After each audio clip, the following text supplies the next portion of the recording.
Beberapa hari ini, jagat sosial media sedang digaduhkan dengan kasus kerugian sejumlah klien dari perusahaan penasihat keuangan atau financial advisor, sebut saja namanya Joska. Kasus bermula ketika ada salah satu klien Joska yang mengeluh kehilangan sejumlah uang karena ternyata diinvestasikan untuk pembelian saham gorengan, alias saham yang pergerakannya sulit untuk ditebak. Joska berdalih, biarpun harga saham terus menurun, klien tinggal menunggu saja hingga harga saham kembali naik sehingga mendapatkan keuntungan.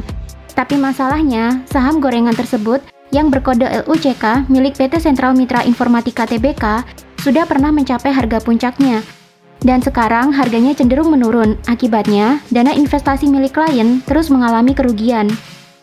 Berawal dari satu klien yang mengeluh di sosial media, muncul lagi klien-klien berikutnya memberikan laporan kerugian yang sama. Kasus semakin memanas ketika Joska ketahuan ternyata tidak memiliki lisensi untuk mengelola dana klien mereka, karena izin perusahaan mereka adalah financial advisor saja, alias penasihat keuangan, bukan manajer investasi. Hanya perusahaan berlisensi manajer investasi saja yang boleh menggunakan dana klien untuk diinvestasikan di instrumen-instrumen investasi yang mereka rekomendasikan. Joska hanya memiliki izin sebatas memberikan saran kepada klien. Masalah klien mau menggunakan dananya untuk bertransaksi jual atau beli saham yang dimaksud adalah kewenangan sepenuhnya dari nasabah, bukan kewenangan Joska. Akibatnya, kasus kerugian akibat ulah perusahaan financial advisor ini menjadi viral dan menyebabkan perusahaan ini harus ditutup sementara oleh pemerintah. Mengapa Joska tega membuat klien mereka merugi? Karena jika klien mereka menggunakan dana investasinya untuk bertransaksi di pasar modal, baik untuk menjual atau membeli efek, Joska akan mendapatkan komisi dari setiap transaksi tersebut. Mau klien untung atau merugi, Joska tetap mendapatkan komisi, alias perusahaan tersebut tetap dapat cuan. Ini juga berlaku untuk perusahaan manajemen investasi atau broker investasi. Setiap kali terjadi transaksi di pasar modal oleh dana klien, maka perusahaan mendapatkan komisi. Kasus Joska hanyalah satu dari sekian banyak kasus hitamnya dunia investasi. Selain Joska, masih banyak perusahaan broker atau manajemen investasi atau financial advisor lain yang pernah merugikan klien mereka. Mereka tak peduli amat dengan dana dan perasaan klien. Yang mereka cari adalah klien sebanyak-banyaknya dan cuan sebanyak-banyaknya. Maka dari itu, klien harus sering-sering bertransaksi, harus sering-sering trading di pasar modal. Lalu, mengapa hanya kasus Joska yang viral di jagat internet? Jika di luar sana banyak perusahaan yang juga memiliki kasus serupa, mengapa tidak ada klien yang melaporkan ke petugas yang berwenang? Jawabnya, karena Joska memiliki sosial medianya aktif, isinya bermanfaat dan menarik, sehingga menarik perhatian banyak netizen.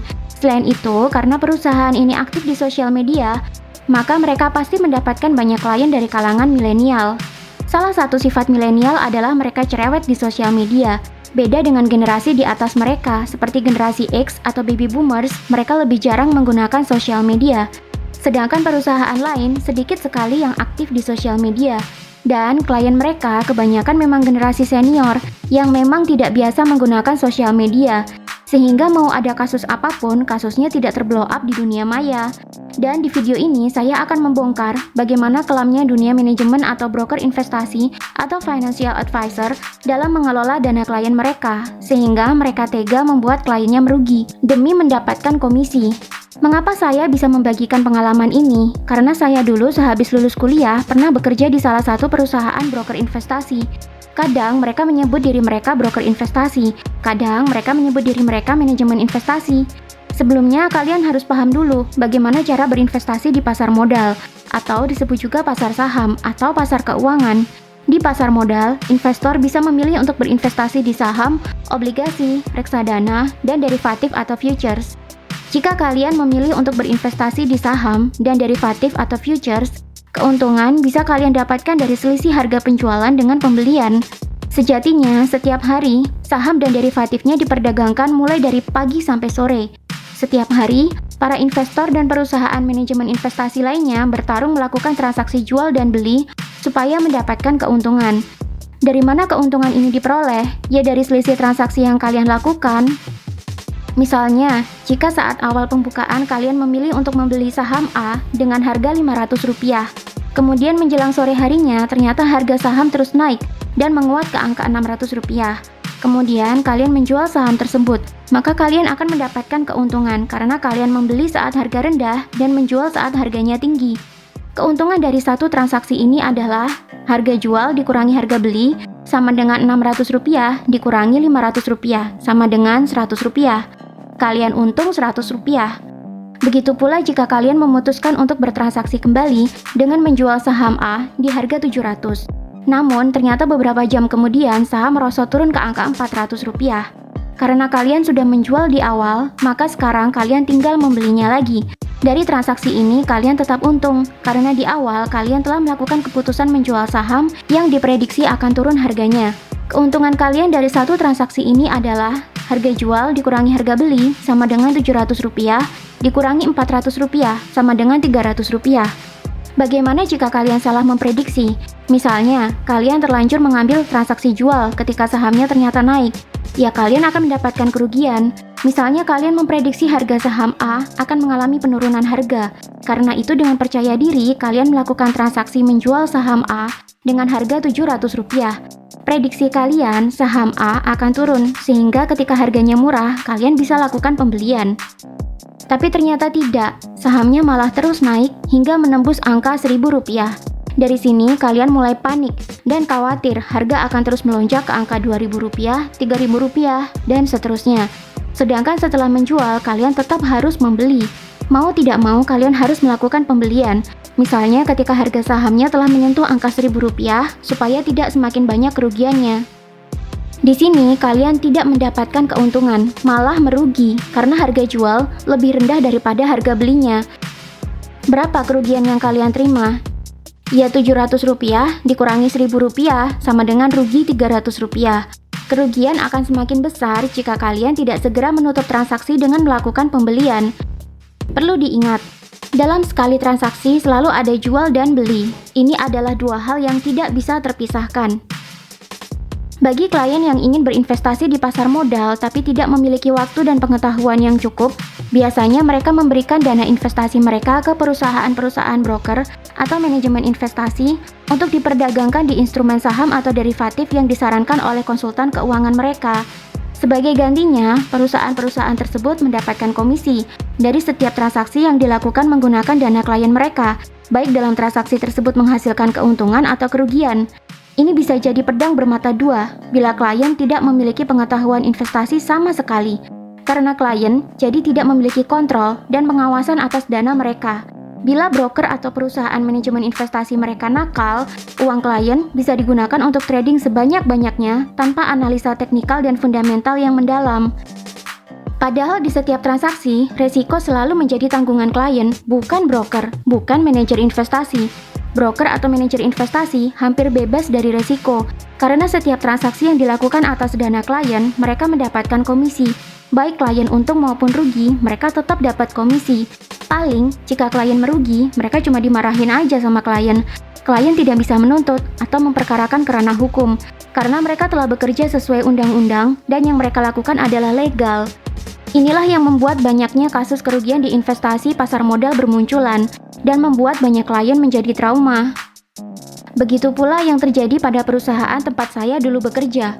Pola serupa telah mereka lakukan sejak bertahun-tahun dan ternyata masih banyak yang mengulanginya hingga kini. Bahkan banyak pula loh perusahaan yang mulai ngawur. Mereka merekrut marketing sebanyak-banyaknya, lalu diseleksi dan ditraining. Setelah selesai training, mereka disuruh mencari klien. Dan jika deal, mereka mendampingi kliennya untuk trading di pasar modal. Jadi antara marketing dan financial advisor jadi tak ada bedanya. Padahal, mengelola dana investasi ratusan juta rupiah bukanlah perkara mudah, apalagi di pasar modal. Di mana, di situ kita harus bertarung dengan perusahaan hedge fund dan investor lain demi mendapatkan banyak keuntungan. Tapi banyak perusahaan yang tidak terlalu peduli soal ini, atau tidak terlalu ambil pusing. Ada juga yang menerapkan peraturan aneh, sehingga antara marketing, financial advisor, dan escort ladies jadi tak ada bedanya. Contohnya pada pengalaman saya, ketika saya baru masuk, selain training bertransaksi di pasar modal, saya juga di training caranya memikat calon investor. Sekilas saat training tidak ada yang aneh, kami hanya disuruh berpakaian modis dan memakai makeup agar menarik di mata investor.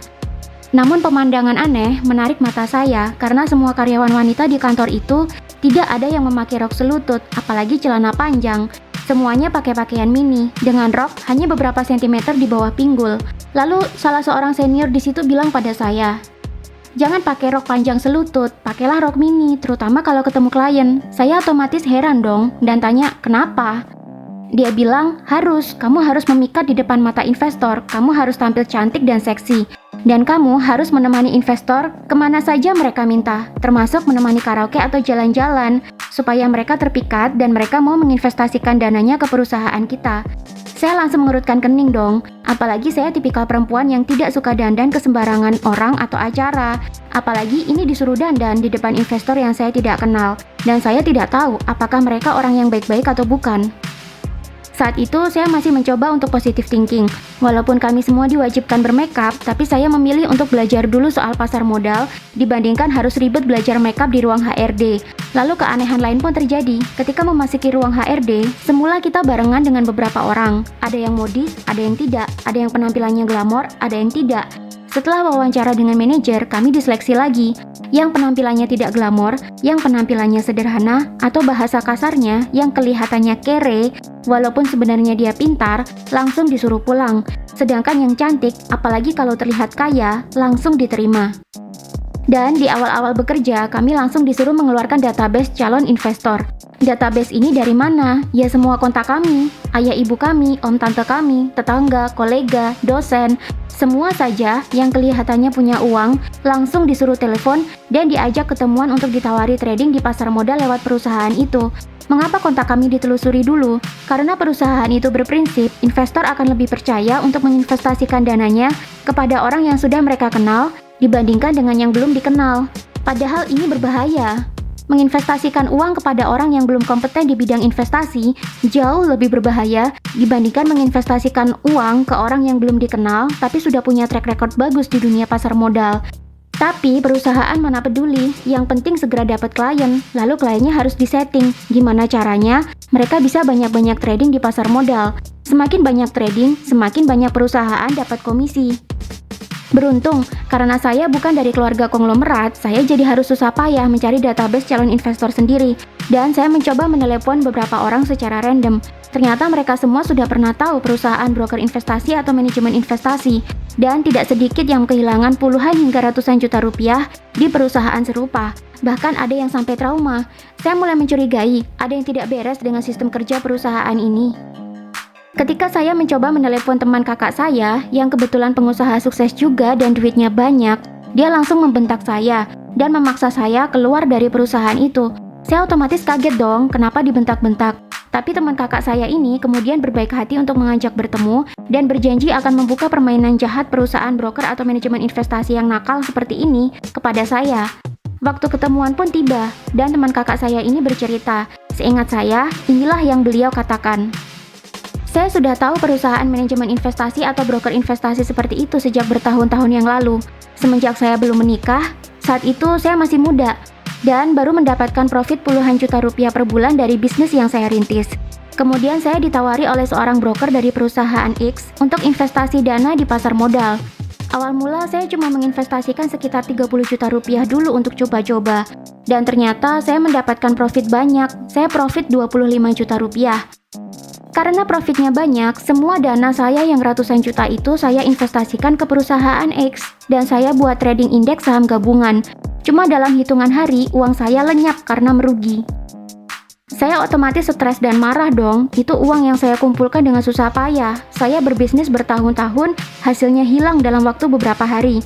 Karena kerugian itu, saya mencari tahu tentang perusahaan ini. Dan ternyata, sistemnya sama dengan perusahaan serupa. Mereka bisa dibilang nakal karena mereka tidak peduli dengan dana investor mau cuan atau bocuan alias untung atau rugi.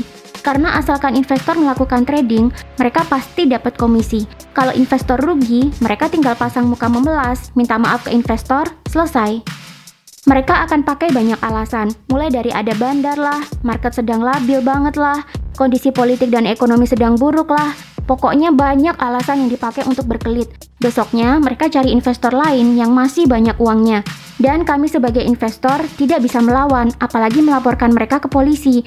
Karena apa yang mereka lakukan, menggunakan uang investor untuk trading di pasar modal itu legal, undang-undangnya ada. Dan mereka nakalnya memang mencari investor-investor yang masih lugu, yang tidak paham cara bermain di pasar modal, sehingga mereka punya kuasa lebih bebas untuk meminta investor trading sebanyak-banyaknya. Jika investor paham cara bermain di pasar modal, mereka tidak berkutik. Makanya, kalau ada nasabah closing alias invest di perusahaan mereka seneng banget sampai bikin acara makan-makan segala. Karena itu artinya komisi, komisi, dan komisi. Nah, soal kamu disuruh berpakaian seksi dan bermakeup di depan investor, itu memang trik mereka untuk menarik perhatian investor. Coba kamu lihat, apa ada marketing perempuan dari perusahaan serupa yang jelek? Tidak ada kan? Semuanya cantik-cantik, full makeup, dan langsing-langsing. Karena itu adalah daya tarik buat para investor, terutama laki-laki. Makanya, jangan heran kalau kamu akhirnya disuruh perusahaan nemenin calon investor kemana-mana. Mau karaoke, jalan-jalan, nongkrong, kamu harus mau. Supaya hati mereka terpikat ke kamu dan mau investasikan uangnya ke kamu. Itulah nakalnya perusahaan broker atau manajemen investasi. Ini adalah sebagian kecil kisah kelam dari perusahaan broker atau manajemen investasi yang ada. Apakah semua perusahaan broker atau manajemen investasi seperti ini? Tidak juga. Yang betulan profesional juga ada, banyak, tapi yang nakal juga ada. Dan mengapa saya mengangkat kisah yang nakal seperti ini? Supaya kita punya ancang-ancang, jangan mudah menginvestasikan dana kepada perusahaan walaupun mereka broker atau manajemen investasi, tanpa kalian tahu betul bagaimana cara mereka bekerja. Jangan pasrah begitu saja menyerahkan dana kalian untuk dikelola oleh mereka. Kalian harus paham cara main di dunia investasi, dan jangan percaya 100% omongan broker atau financial advisor kalian, karena mereka bisa jadi salah. Wong perusahaan yang benar-benar profesional saja bisa salah analisa, apalagi yang nakal. Yang nakal malah nggak peduli dengan dana kalian. Yang penting target komisi mereka tercapai. Berinvestasi di pasar modal memang menggiurkan karena potensi keuntungannya besar dan cepat. Tapi jangan lupa, resikonya juga besar banget. Risiko di pasar modalnya saja sudah besar. Belum lagi resiko di perusahaan manajemen atau brokernya sendiri.